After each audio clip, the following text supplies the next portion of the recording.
পাসকোডের লোভে বিপজ্জনক ফাঁদ পাতল নিশা। তার চালাকির জালে ফের ফেসে যাচ্ছে উজি। ঋষির বাড়িতে পুলিশি তল্লাশি। ব্যানার্জি পরিবারের আসল শত্রু হিসাবে সন্দেহের তীর এখন উজির দিকেই। জোয়ার ভাটার আজকের টান টান পর্ব। জি বাংলার জনপ্রিয় ধারাবাহিক জোয়ার ভাটার আজকের পর্বের শুরুতেই দেখা যায় নিশা অসুস্থতার নাটক করে উজিকে শ্বশুর বাড়ি থেকে ডেকে পাঠায়। এদিকে স্ত্রীকে একা ছাড়বে না বলে ঋষিও সেখানে এসে উপস্থিত হয়। ফলের তাড়াহুড়োতে নিশা ভানুকে পালিয়ে যেতে বলে। ভানুকে পালাতে দেখে এলাকার লোক চোর সন্দেহে তাড়া করে। এদিকে খাওয়ার টেবিলে দুটো প্লেট দেখে ঋষির সন্দেহ হয় যে বাড়িতে বিভা অর্থাৎ নিশা ছাড়া আরও কেউ আছে। নিশা বুঝতে পেরে মিথ্যে বলে যে বোনের জন্য মন কেমন করছিল বলে দুটো প্লেট সাজিয়েছে যাতে একা না লাগে। ঋষি এই কথা শুনে নিশাকে তার বাড়ি গিয়ে যখন খুশি থাকতে বলে।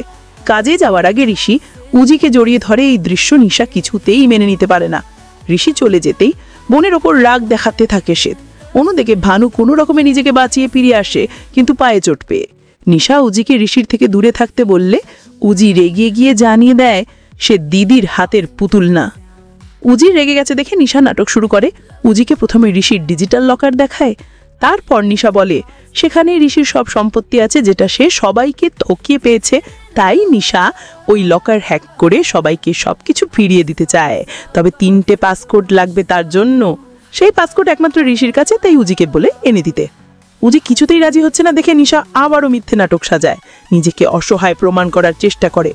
নিজেকে শেষ করে দেবে বলে ছুরি তুলে নেয় হাতে। উজি আর ভানু মিলে তাকে কোনোভাবে শান্ত করে এই চূড়ান্ত পদক্ষেপের থেকে আটকায়। উজি দিদির এই অবস্থা দেখে রাজি হয় পাসকোড এনে দিতে। ভানু লক্ষ্য করে নিশার মুখে একটা অদ্ভুত সন্তুষ্টি। মুহূর্তে সে বুঝতে পেরে যায় যে নিশা এতক্ষণ সব নাটক করছিল। ওদিকে খেয়ার মানসিক অবস্থার অবনতি হচ্ছে আরও। সে খাওয়া দাওয়ায় বন্ধ করে দিয়েছে, ঘর থেকে বেরোচ্ছে না। মা অনেকবার জিজ্ঞেস করলেও কোনো কারণ জানায় না। এদিকে উজি ঋষির বাড়িতে ফিরতেই পুলিশ দেখে ঘাবড়ে যায়। বাড়িতে ঢুকতেই তাকে জিজ্ঞাসাবাদ করে পুলিশ। আর ঋষির বাবা জানায় আগামী 7 দিনের মধ্যে তদন্ত করে পুলিশ ধরে ফেলবে ব্যানার্জি পরিবারের আসল শত্রুকে। বাগান থেকে পুলিশ বাথরুমে জানলার ভাঙা কাঁচ উদ্ধার করে। জানা দেখ সেই জানলার কাজ উজির ঘরের। এই বিষয়ে তাকে জানতে চাইলে সে না জানার ভানগড়ি এড়িয়ে যায়। উজি বুঝতে পারে তার দিদি বড় কোনো বিপদে পড়তে চলেছে, তাই তাড়াতাড়ি নিশাকে সবটা জানানোর সিদ্ধান্ত নেয়।